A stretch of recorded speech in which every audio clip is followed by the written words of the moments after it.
Team ہارے یا جیتے اس کو سپورٹ کریں، جس طرح پچھلے نتائج دیے ویسے ہی آگے بھی نتائج ملیں گے۔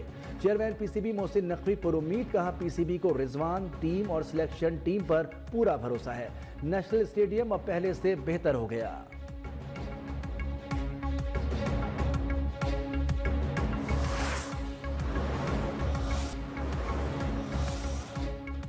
امریکی صدر ڈونلڈ ٹرمپ نے اسرائیلی یرغمالیوں کی رہائی کے لیے ہفتے کو 12 بجے تک کا الٹیمیٹم دے دیا۔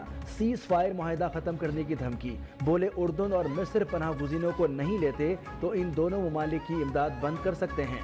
حماس کا امریکی صدر کی دھمکیوں پر شدید احتجاج، یرغمالیوں کی بحفاظت واپسی کو جنگ بندی معاہدے پر مکمل عمل درآمد سے مشروط کر دیا۔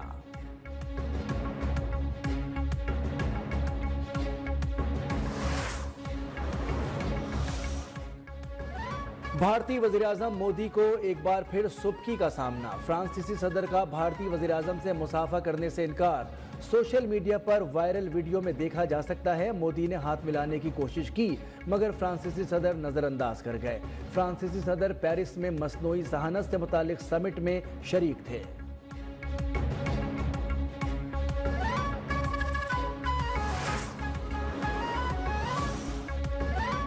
میڈیا پر ایک جج صاحب کا پارلیمنٹ کے بارے میں بیان سامنے آیا ہے۔ بیان پارلیمنٹ پر حملہ ہے۔ اسپیکر قومی اسمبلی سردار ایاز صادق کی رولنگ، کہا کسی کو پارلیمنٹ سے متعلق بیان بازی کا حق نہیں، یہ ناقابل قبول ہے۔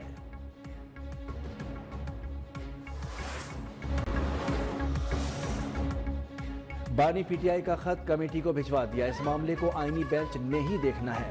چیف جسٹس یحییٰ آفریدی کی صحافیوں سے غیر رسمی گفتگو، آئی ایم ایف وفد کی چیف جسٹس یحییٰ آفریدی سے ملاقات، تقریباً 1 گھنٹہ جاری رہنے والی ملاقات میں آئی ایم ایف وفد کو عدالتی نظام اور اصلاحات سے متعلق بریفنگ، ججز تقرری اور آئینی ترمیم پر بھی بات چیت۔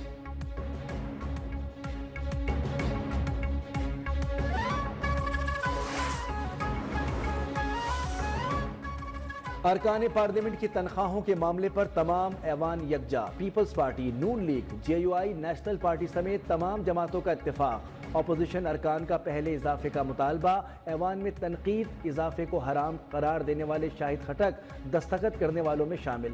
336 کے ایوان میں صرف آصفہ بھٹو تنخواہ وصول نہیں کرتی۔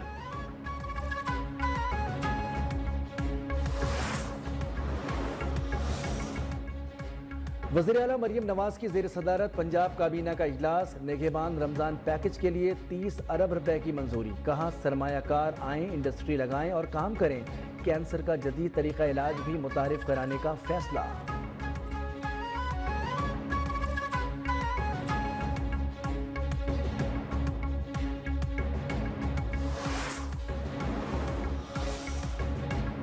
قومی اسمبلی کی قائمہ کمیٹی خزانہ نے ترمیمی ٹیکس لا میں income tax, real estate sector کے لیے تجاویز منظور کر دیں۔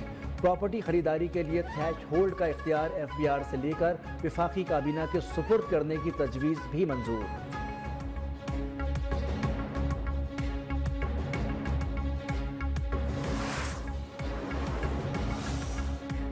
کراچی میں پراپرٹی سیکٹر کے لیے بڑا ریلیف، نئے اور پرانے بنگلے اور فلیٹس کی ویلیویشن میں فرق دوبارہ لاگو کر دیا گیا، ایف بی آر کا نوٹیفیکیشن جاری۔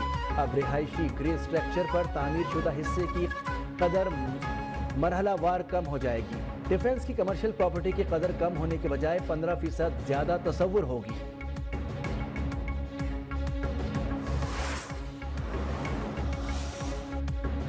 Chairman NAB lieutenant general retired Nazir Ahmed کا بڑا اعلان، کہتے ہیں کہ ریل اسٹیٹ پر اصلاحات کا کام جاری ہے، جس کے بعد ملک بھر میں گھر، فلیٹ یا زمین ایک ہی ویلیو پر فروخت ہوگی۔ کراچی میں 7000 ایکڑ زمین کے کاغذات میں ہیرا پھیری کی گئی، ثبوت سامنے آئے تو ضرور کارروائی ہوگی۔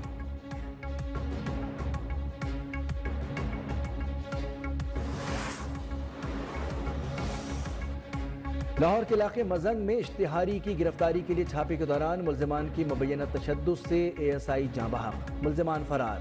آئی جی پنجاب ڈاکٹر عثمان انور کا نوٹس، ملوث ملزمان کی فوری گرفتاری کا حکم۔